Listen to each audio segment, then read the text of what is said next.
TV.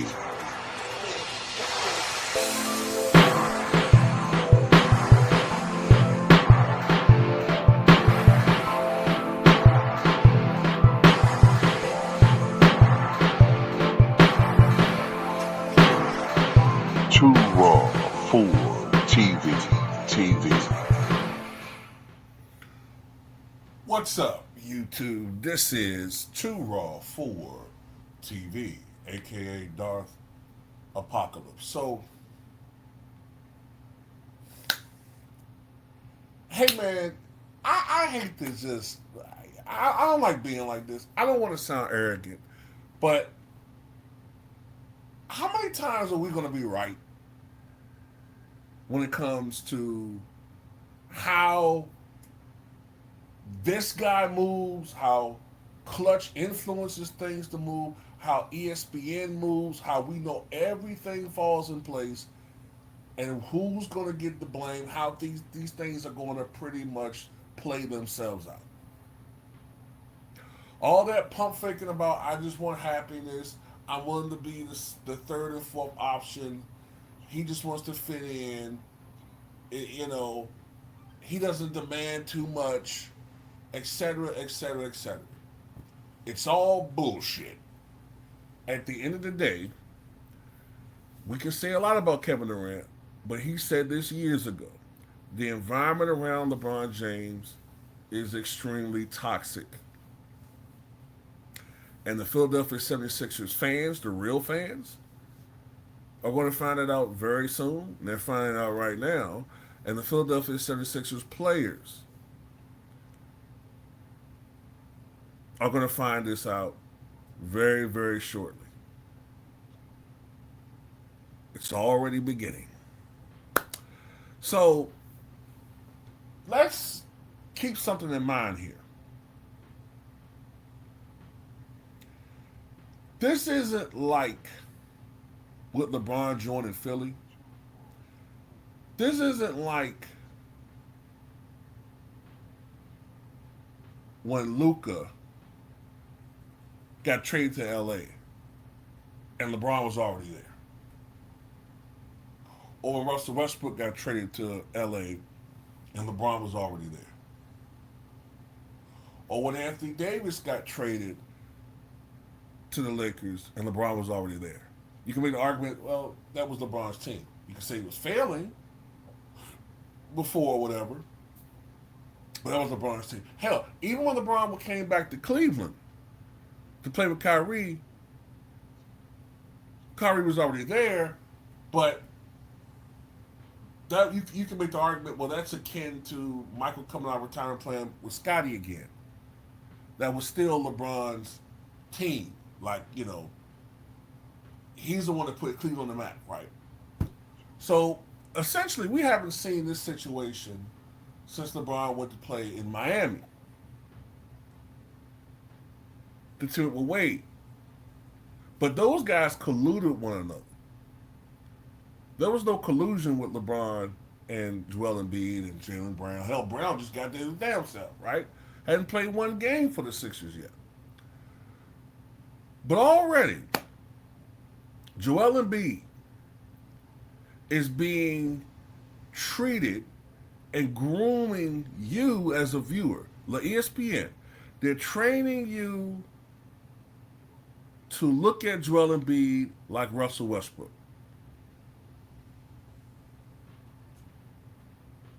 I'm going to play you a clip. And before I go forward, shout out to the Truth 8240, because this is where I got this from.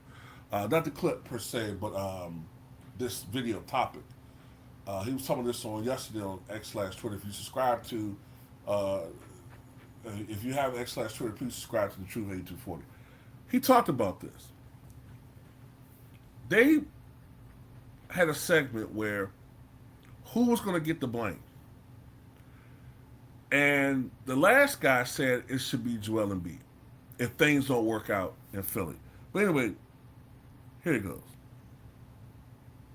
There's nothing to lose. When you think about Joel Embiid, what do you think about? The process. Trust the process. And you think about a long history of losing, not making it to the conference finals. His legacy is, I believe, set. It can only get better if they actually, two ways it gets better. If he makes it through the entire season on the Philadelphia 76ers roster, meaning not traded, which will be difficult to do.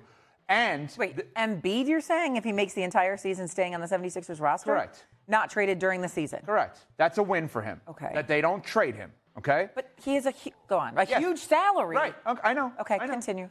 And then as you progress, if they are to win a championship. So that's increasing in the legacy. There's no decreasing. We only think he's an injured former MVP that, as Shea just said, makes too much money that some people believe, as Shea just said, is untradeable. Conversely, what if they're bad? What if they're not that good? What if LeBron is not 21-7-7 like we're accustomed to? Then what? You know what it is? In 20 years from now, we have the conversation where Shea says to her 5-year-old, hey, do you know what team LeBron finished his career on? Oh, yeah, the Lake. No, he played a year for the Sixers that no one remembers. He has way more on the line. Way more on the. If this goes wrong, and this is why I give him credit for this, he signed up for all of this. He signed up for this pressure. If this goes wrong, it's going to go horribly wrong with him. It can go horribly wrong, but who are we going to blame for it? Certainly not LeBron James. Why would we not blame LeBron James? Why would we blame LeBron when he's won everywhere he's gone? I'm fascinated by this because I have a hard time seeing how he becomes the scapegoat for the failures that have already been happening since prior to getting to Philadelphia. If you want to blame him for not picking another franchise, sure. But certainly you're not going to blame him if things go off the rails. You're going to blame the guy who's never available. Joel Embiid in his career has missed damn near 500 games. Over the last 3 years, he's played in half of the amount of regular season games as LeBron James has. If Joel Embiid doesn't have success with LeBron James, we will look at Joel Embiid and say the process is a failure. Like, we already feel that way. And so if LeBron James can't exercise the demons that have been basketball with the Sixers over the last decade and a half, then nobody can. If Joel Embiid can't have success alongside LeBron James, Jaylen Brown, Tyrese Maxey, VJ Edgecombe, he will never have success as one of the top players on a franchise. You just made a great point, CC. You said that Joel Embiid is always hurt. If they don't win it all, it's on him because he's always hurt. LeBron didn't get traded there. He signed up for that. So if Joel Embiid is always hurt and LeBron said voluntarily, I will go there to join the guy who's always hurt, and he's hurt, and they don't win it all, how is that Embiid's fault? You know what you signed up for. That's on LeBron. Well, no, you're saying how is it Embiid's fault? It's the player's responsibility to be healthy and available. That's a part of your job. Oh, shut the fuck up. Okay, look, man.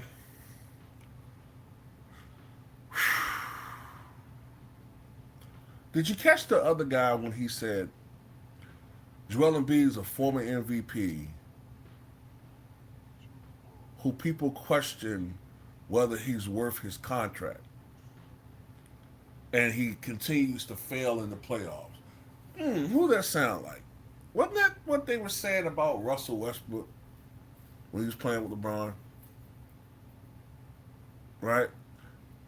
Now, with Russ, you never questioned his availability.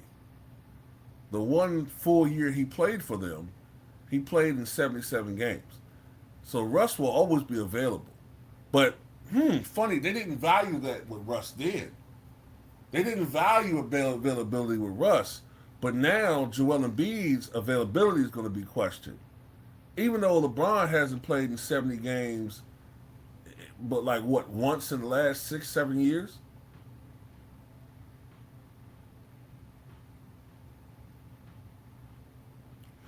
One thing I'll say about Joel Embiid, he gets hurt a lot. And some of it, yes, you can chop it up to if he had taken better care of his body, would he have lasted longer? But he's not Anthony Davis, who will be out for an extended period of time for bullshit injuries. A guy that'll be out for 4 to 6 weeks because he tore, a portion of his fingernail off. Man, Ronnie Lott slapped the shit out of you for that. Ronnie Lott had a finger removed so he wouldn't miss time. Because he didn't want to waste time for the finger healing. He said, man, dislocated, cut that motherfucker off. I want to keep playing. Now, that's drastic, but that's the type of athletes that I grew up watching. Guys playing through back pain. Guys playing with dislocated shoulders. Okay? Now, this one thing I'm not going to do on here. I've bashed Joel Embiid a lot. But I'm not going to sit here and act like Joel Embiid doesn't try to come through. Joel Embiid just has a terrible history with injuries. But his injuries were legitimate. Do people remember that Joel Embiid came back just 17 days after having abdominal surgery for a burst appendix? He literally had stitches that was holding his innards inside that probably hadn't healed correctly or all the way. And he's playing basketball, which is a contact sport, with the other team targeting his torso and his back. I'm not going to question that man's toughness when it comes to injury. Yes, he gets hurt a lot, but a lot of it's bad luck. So why wasn't these injuries a problem or concern with Anthony Davis? Is it because Anthony Davis, I believe, is signed with Clutch? Is that what it is? So because of that, you didn't really give a shit then, but now you care about a guy that misses games due to legitimate injuries? No, LeBron James chose to join that team. He wasn't traded. He chose to join that team. And he chose to join that team because it's always going to be a win-win situation for him. And once again, you guys are turning the guy who y'all just 3 years ago said was the best player in the league, or at least the best offensive player in the league. Now y'all turning him into a role player. You do this every goddamn time. Everywhere he goes. I've told you, this is what they do. They're going to do it with Jaylen Brown. They're going to do it with this guy. Because Maxey is with Clutch, they're kind of leave him alone. VJ Edgecombe will be the other, he's going to be the third nigga. It's going to be 3 scapegoats on this team. Now LeBron got 3 scapegoats. 3. So if one of them have a bad game, they got to play perfect every night and be available every night. Because now, if Joel Embiid is out, that's going to be an excuse that they lose. They lose a game. Well, LeBron's 42 years old. What can you expect? Can't expect him to carry a team. Joel Embiid got to be better. He got to be out there and be able to play. What happened to next man up mentality? Well, LeBron's 42. You can't expect him to go out there and do what he did years ago.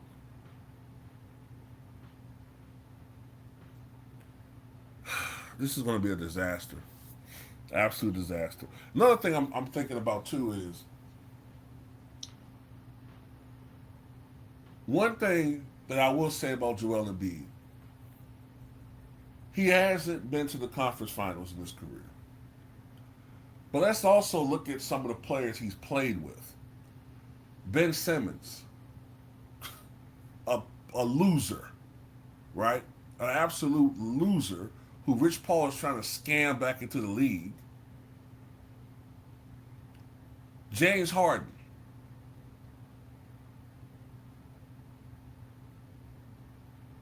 I mean, James Harden's to the playoffs what